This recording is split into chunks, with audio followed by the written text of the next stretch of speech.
etib o'tib ketaman. Xo'p, birinchi o'rinda biz Chrome brauzerini ochib olamiz. Bunda bitta brauzer farqi yo'q. ChatGPTga kiramiz.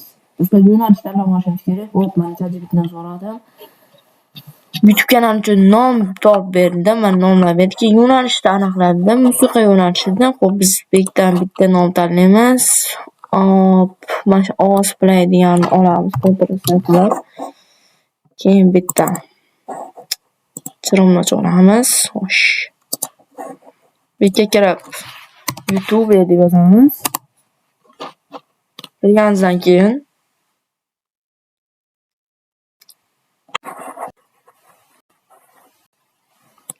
profilimiz ustiga bosib, YouTube Studio degan joyiga bosib kirib olamiz. Kirganimizdan keyin mana kanal ochishni so'rayapti. Xo'p, biz bekka ChatGPT bergan nomni qo'yamiz. Xo'p, endi biz bekka rasm qo'yishimiz kerak. Buni ham ChatGPTdan so'rab olamiz. Xo'p, endi menga profil uchun rasm tayyorlab ber. 10-nomga mos bo'ldi.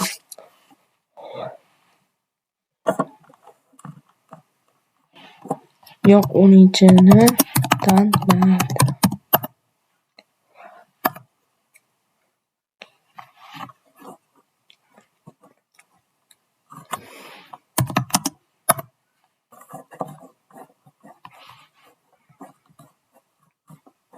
Hop, mana ChatGPT rasmni yasayapti. Ungacha biz menimcha bu variant yaxshiroq.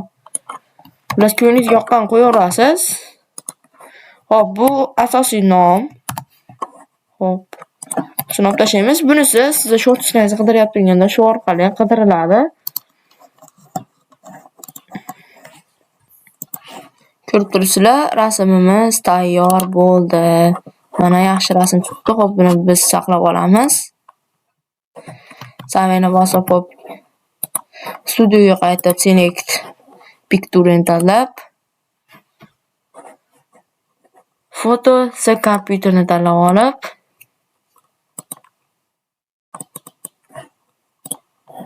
foto se kompyuterda tanlab olamiz va keyin ChatGPT bergan rasmni unga yuklaymiz. Ozgincha kutamiz.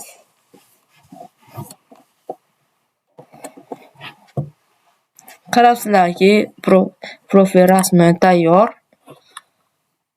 bo'ldi. Biz asosiy ishni qilib bo'ldik. Endi keyingi ishga o'tamiz.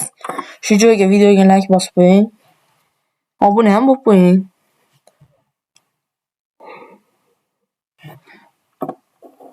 Hop, kanalni ochib oldik. Hop, endi biz buni nastroykalarga o'tamiz. Birinchi navbatda settings bo'limiga o'tib,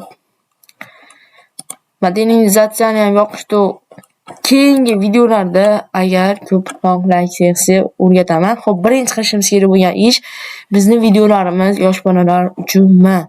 Agar yosh bolalar uchun deydigan bo'lsak, bu bizni videolarimiz YouTube Kidsda chiqadi. Yo'q desa, u videolar YouTube Kidsda chiqmaydi. Yo'qda turgani ma'qulroq. Hop, uni yo'qda qilamiz. Bularni qilish uchun raqamni tasdiqlashdan o'tishimiz kerak bo'ladi. Hop, bu kerak emas. Hop. Biz bu yerda yo'nalishimizni tanlab olamiz, musiqa qo'yamiz. Hop, keyin bekka kalit so'zlarni yozamiz. Kalit so'zlar yozib ber. Mana hozir ChatGPT kalit so'zlarni yozib beradi. ChatGPTdan kalit so'zlarni oldik. Endi bu yoqqa qaytib Ctrl+V qilamiz. Onasini yozib. Mana ChatGPTdan olgan kalit so'zlarimizni bu yerga qo'yib oldik. Xo'sh. Bu yoqlarni qildik, bu yoqlarni qildik. Bu video nomlari agar bekka o'zini qo'yib bitta video nomini qo'yib qo'ysak, butun hamma video nomi shunaqa bo'lib ketadi. O'shancha bekka temir qo'ramiz. Saveni bosib yoqib qo'yamiz. Xullas, bizni YouTube kanalimiz tayyor. Qarabsizlarki, bizni YouTube kanali yaratildi. Bunga videolarni qo'yib, uni rivojlantirsa, hisob videoga like bosib, albatta obuna bo'lib qo'yishni unutmang. Agar shu videomiz 100 ta like yig'sa, modernizatsiyani yoqishni albatta o'rgataman. Xayr, sizlar bilan ko'rishguncha, sizlar bilan Texnozond bo'ldi.